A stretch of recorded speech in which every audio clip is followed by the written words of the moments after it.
In space, no one can hear you scream. Every day. T-minus 5, 4, 3, 2, 1. This is a Thor News presentation. Are you cool? Because I'm going to be dropping some hard Thor News science upon you. Stay cool. Hit the button, baby. Thor News presents...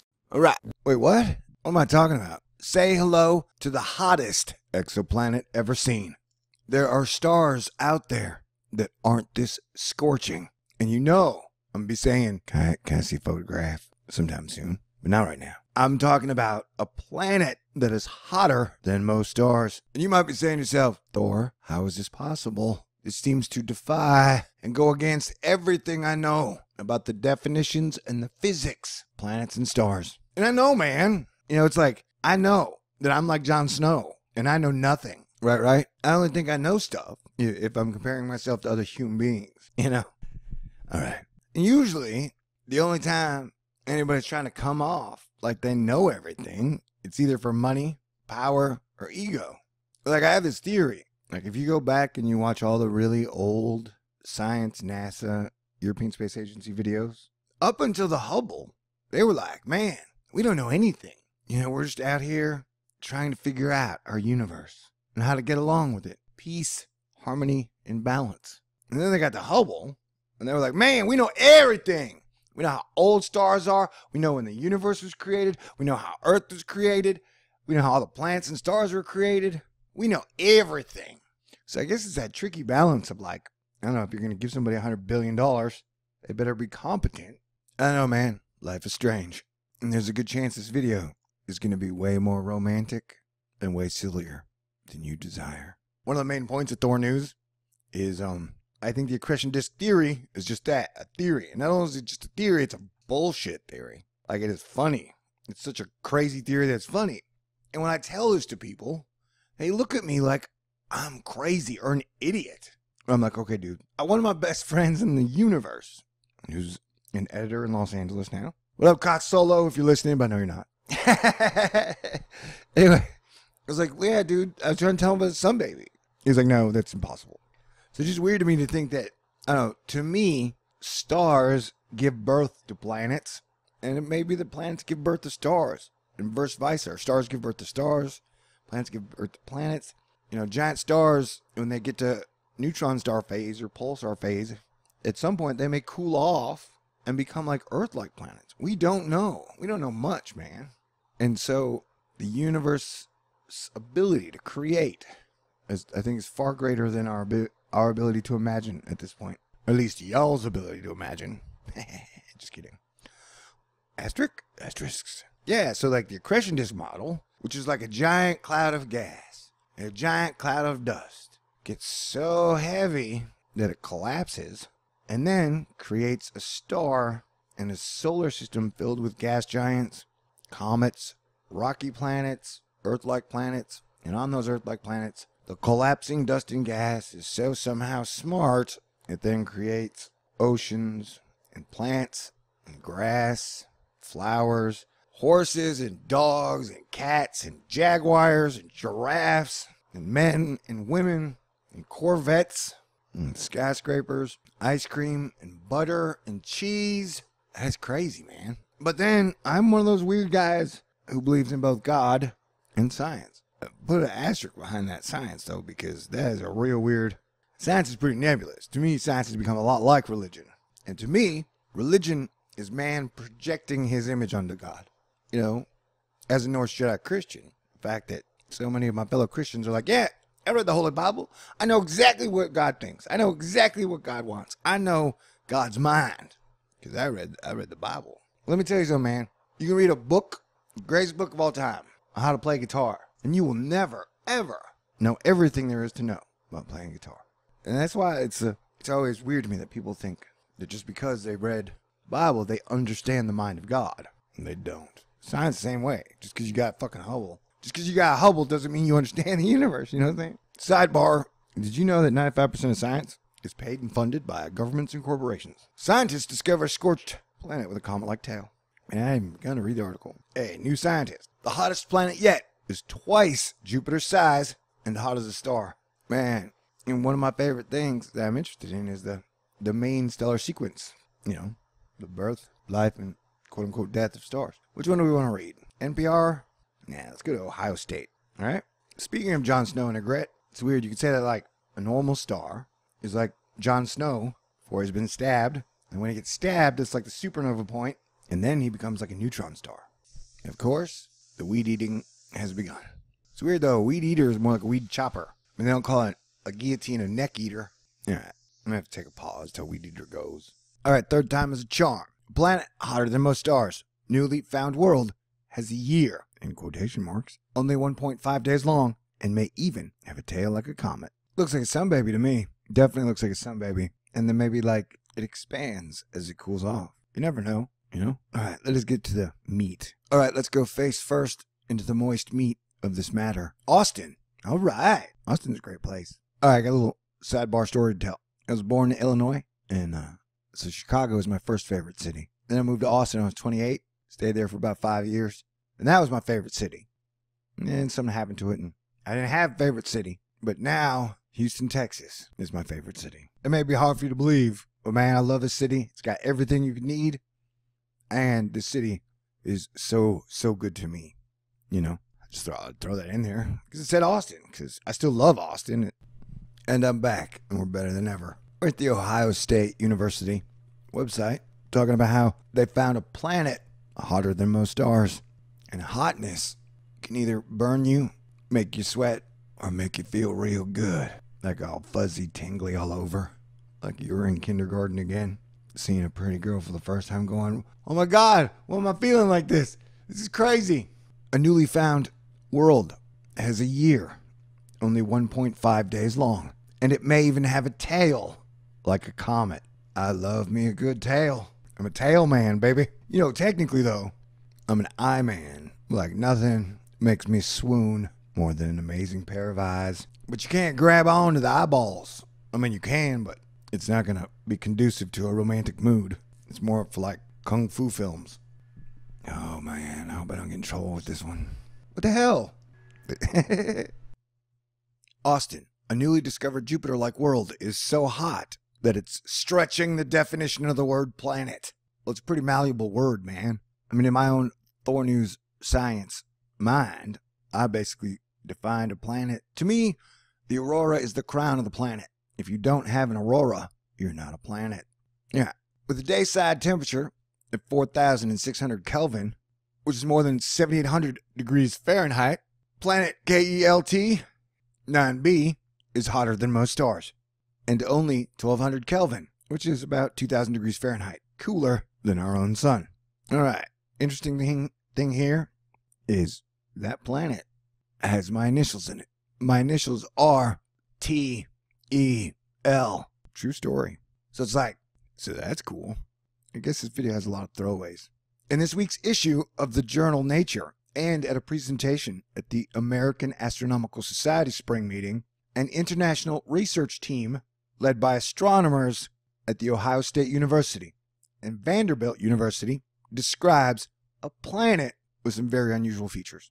You know, maybe heat is relative and light. Because I've seen a girl who's got a smile that shines brighter than any star I've ever seen. So shine on, baby. In this week's issue of the journal Nature, and at a presentation at the American Astronomical Society spring meeting, an international research team led by astronomers at the Ohio State University and Vanderbilt University describes a planet with some very unusual features. You have my attention. Please continue. For instance, it's a gas giant 2.8 times more massive than Jupiter. Remember, mass is not weight, dumbass. It wasn't me that said dumbass, it was Neil deGrasse Tyson. I'm trying to get him to be nicer, and he's improving. But it's only half as dense. And that's good, I guess, because extreme radiation from its host star has caused its atmosphere to puff up like a balloon. Oh, man. And puffy is not usually a word that's associated in a positive fashion, like a puffy pirate shirt or puffy face.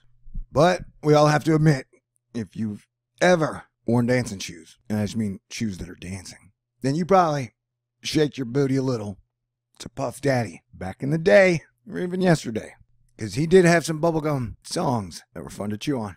And Because it is tidally locked to its star, as the moon is to Earth, the day side of the planet is perpetually bombarded by stellar radiation, and as a result is so hot that molecules such as water, carbon dioxide, and methane can't form there. Yeah, it's assuming that elemental physics act the exact same there as they do here, which is not something I always assume. Science likes to, because it makes it sound smarter. The properties on the night side are still mysterious. See? Molecules may be able to form there, but probably only temporarily. It is a planet by any of the typical definitions based on mass, but its atmosphere is certainly unlike any other planet we've ever seen, just because of the temperature on its day side, said Scott Gowdy. He was Audi 500 out of here as a professor of astronomy at the Ohio State University. And he was the leader of one of these studies. You see, KELT-9b orbits a star dubbed KELT-9, which is more than twice as large and nearly twice as hot as our sun. Kelvin Stassen, a professor of physics and astronomy at Vanderbilt who directed the study with Gowdy, said, KELT-9 radiates so much ultraviolet radiation that it may completely evaporate the planet. Or, if gas giant planets like KELT-9b possess solid rocky cores, as some theories suggest, the planet may be boiled down to a barren rock like Mercury. Whoa. Can you tone it down a bit, buddy? Man, it'd be hard to go on a road trip with that guy. That is, if the star doesn't grow to engulf itself first. Whoa. Stars grow in a super fast fashion? I thought that only happened when they became red giants, or orange giants, or chubby giants.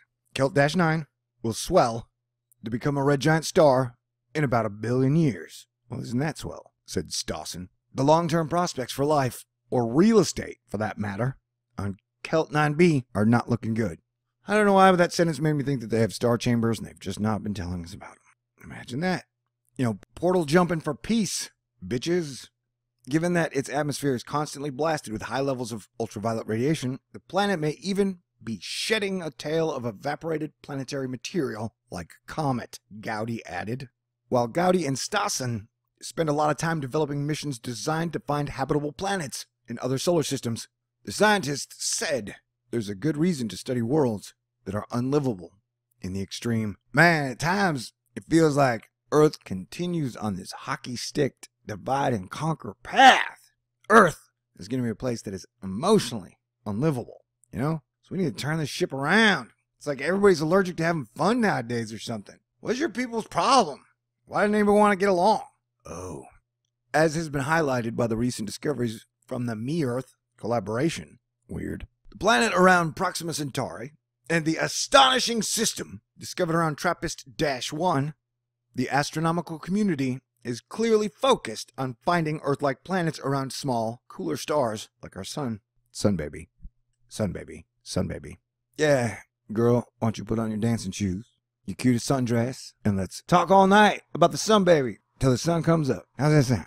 They're easy targets, and there's a lot that can be learned about potentially habitable planets, orbiting very low-mass stars in general. On the other hand, because KELT-9b's host star is bigger and hotter than the sun, it complements those efforts and provides a kind of touchstone for understanding how planetary systems form around hot, massive stars. Stassen added, as we seek to develop a complete picture of the variety of other worlds out there, it's important to know not only how planets form and evolve, also when and under what conditions they are destroyed. There you go. There you go. How was this new planet found? I would say a metal detector, but that would be a stupid answer. There may be no stupid questions, but there are definitely stupid answers. In 2014, astronomers using the KELT North telescope at Weiner Observatory in Arizona noticed a tiny drop in the star's brightness, only about 0.5%, that indicated that a planet may have passed in front of the star. The brightness dipped once every 1.5 days, which means the planet completes a yearly circuit around its star every 1.5 days. Subsequent observations confirmed the signal to be due to a planet, and revealed it to be what astronomers call a hot Jupiter. By Jove, they've got it. The ideal kind of a planet for KELT telescopes to spot. KELT is short for Kilo Degree Extremely Little Telescope. Whoa. Well, they said do more with less, and I guess these guys are doing more. Astronomers at Ohio State, Vanderbilt University, and Lehigh University jointly operate 2 KELTs, one each in the northern and southern hemispheres. Yeah, I hear the southern hemisphere is getting a lot of action. I don't even know what that means. In order to fill a large gap in the available technologies for finding extrasolar planets. Other telescopes are designed to look at very faint stars in much smaller sections of the sky, and at very high resolution. The KELTs, in contrast, look at millions of very bright stars at once, over broad sections of sky and at low resolution. It's a low-cost means of planet hunting, using mostly off-the-shelf technology, whereas a traditional astronomical telescope costs millions of dollars to build. The hardware for a KELT telescope runs less than $75,000. Now that's chump change! Asterisks. So yeah, this discovery is a testament to the discovery point of small telescopes and the ability of citizen scientists to directly contribute to cutting-edge scientific research, said Joshua Pepper, astronomer and assistant professor of physics at Lehigh University, who built the 2 KELT telescopes. The astronomers hope to take a close look at KELT-9b with other telescopes, including Spitzer, the Hubble Space Telescope, and eventually the James Webb Space Telescope. I'm in such a good mood, I will say nothing cynical here. Observations with the HST would enable them to see if the planet really does have a cometary tail, and allow them to determine how much longer that planet will survive its current hellish condition. I don't know, like if planets have feelings, maybe that hot planet enjoys being eaten by its star all night long, before and after their stellar Snoopy dancing. You never know, man. You never know. Anyway, God bless everyone. It's a beautiful day. Now, turn off your computer, go outside and play. I'm going to go for a 3-mile walk, because I got a tango soon, and I'll be tangoing like that tango dance was going to save Earth. Or at least save love. All right, God bless everyone. Yeah, I feel good. Do you feel good? We feel good. And you can read this long list of all the people involved. You could pause it now if you want. Who funded the study. And I'll put the link for the article in the description box. And you gotta stay cool. Be cool. Wait, no. Be cool, stay cool. Have fun, enjoy life, and treat each other well. And I will be back in the very near future with more awesome Thor News Science. Peace out. And say, wish me luck. Say a prayer for me, please. Ladies and gentlemen, are you ready? Hey, baby. Are you ready to Snoopy dance the night away? Me too. So let's go. I've been preparing for this my whole life. All right, this article is long, or I talk too much. Either way, join me for part 2 coming up next. Oh, it's gonna be a lot of fun.